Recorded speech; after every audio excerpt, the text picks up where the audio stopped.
I sat on the city. How did it happen? What the heck? Dang. I just sat on the beach. I got sand all over my floors. Did not mean to sit next to the ocean. Dang. Oops. Guess that's a good problem to have though, huh? This went too crazy.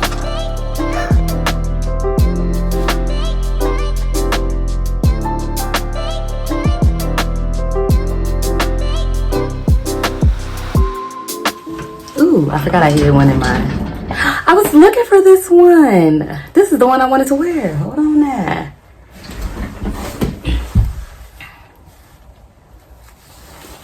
Angel.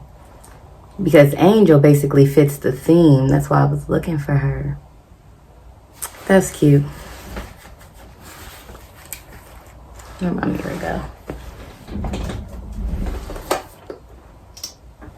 Because Angel can be with me while I talk about the 5 ways to cope with losing a loved one.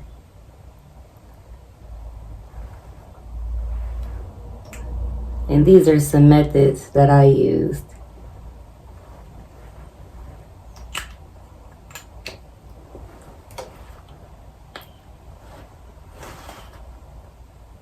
That looks better to me. Only because that's what I wanted. So that's Angel. Looking for my notebook. Dang. It's in the kitchen. Okay, I'm back. So, this is the 5 ways on how to get through losing a loved one, or how to basically cope with losing a loved one. And these are some methods that I used when,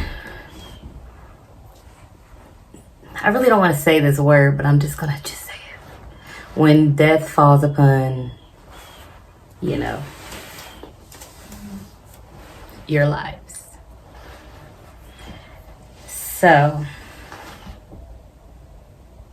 let me close my window so I don't feel like people in my business, you know. So the first way is to allow yourself to cry and allow yourself to actually feel those emotions. Just let it out. If you feel like you gotta cry, then cry. It's okay. Because sometimes you want to keep on this hard exterior, or just be like, it's cool, I'm good. But it's like, allow yourself to feel the way you're supposed to feel. It's understandable. So that's the first thing. The second thing, basically, kind of, or the second way, I should say.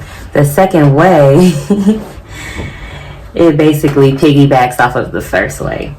Take the time to tend to yourself and your feelings. Don't let work get in the way of your healing. Take the time you need, okay?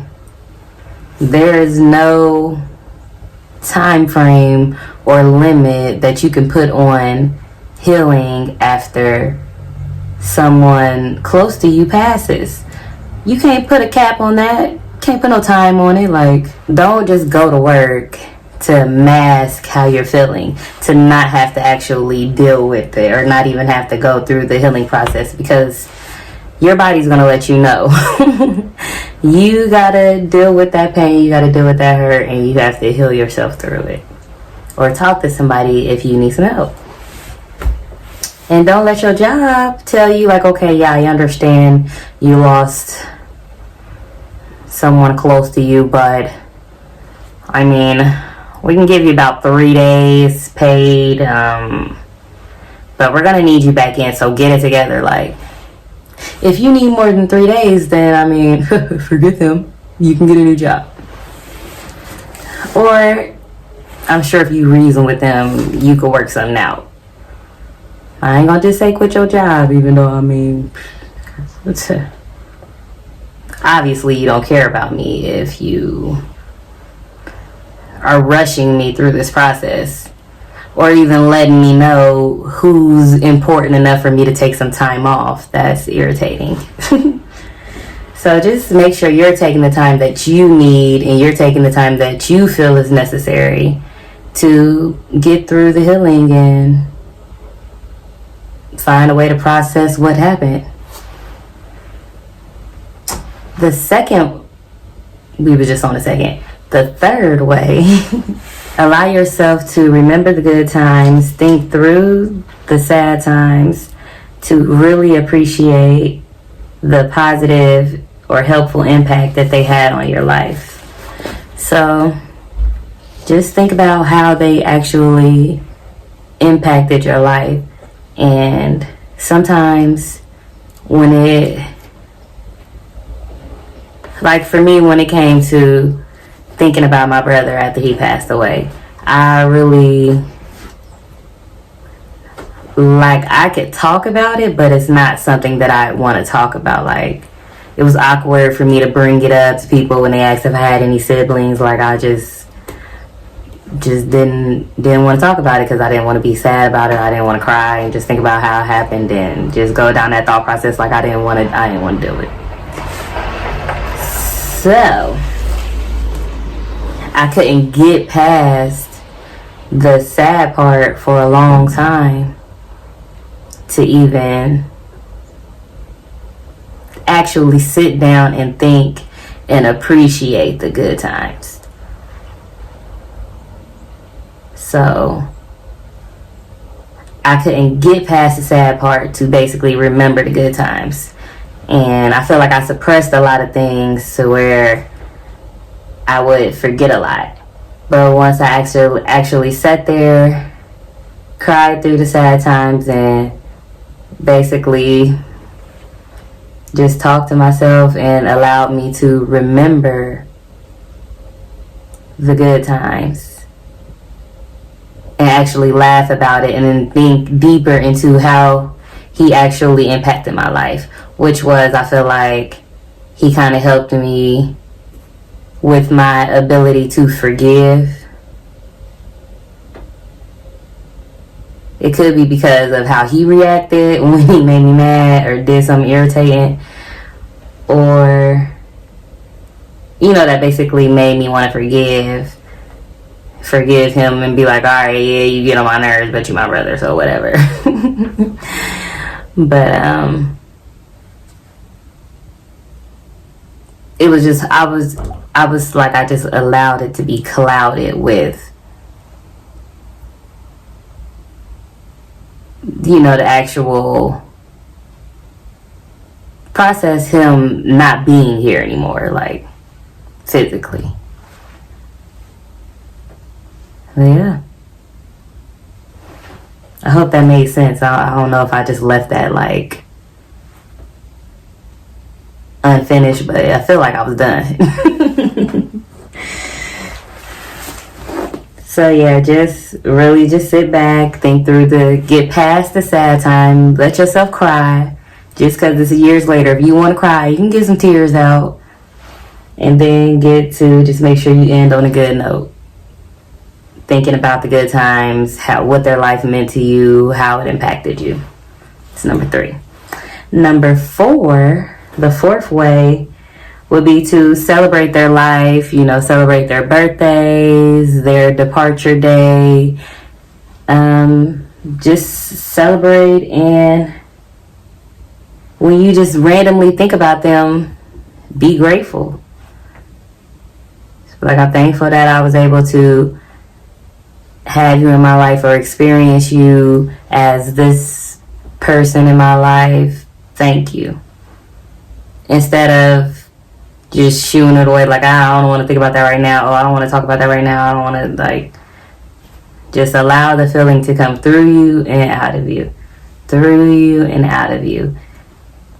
It could be easier said than done, but it's like muscle memory. Once you go through that process, eventually you will find the balance and you will find the peace with it.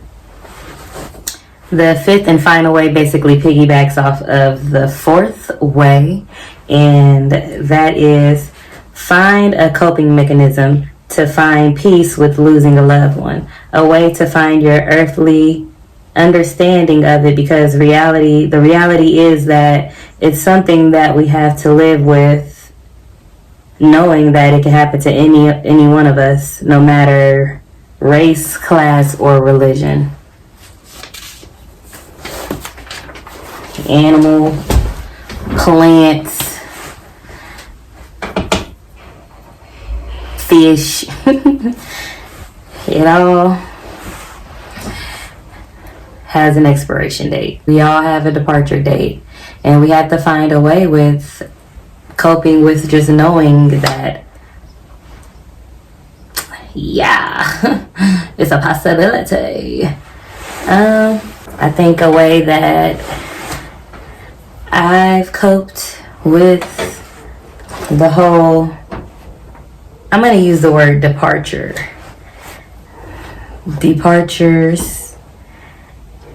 is that I like to believe that we don't actually die, but we multiply. No, I'm just playing, but it just rhymed. Basically, like how they say we have past lives, I think we just switch lives, and that our spirit and soul is a lot bigger and stronger, and do I want to use the word unique? And more unique than we can think. I don't know, that sounds about right. But yeah, I think it's something bigger that happens than what people think. So that works for me. So you just got to find what works for you. And also, I think a bonus tip, as my mom would say, appreciate a flower while it's here. I think the best way, a bonus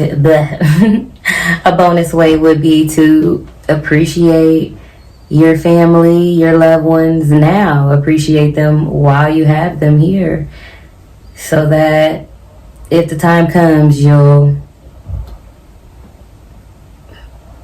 be there every step of the way. It'll just make it a lot easier. You'll have a little bit less burdens on your mind, I think, if you actually just let your loved ones know that you love them and that they are loved. It'll make you feel better. Love should make people feel better in general. Providing love should make you feel better. Being loved should make you feel better. Or not better, but good, okay? Yep. So, yeah, that's it. This is our nice little awkward talk about, those days. Yeah, so figure out what works for you. This is 5 things that work for me. So don't forget to like, share, and subscribe. And thank you all for watching.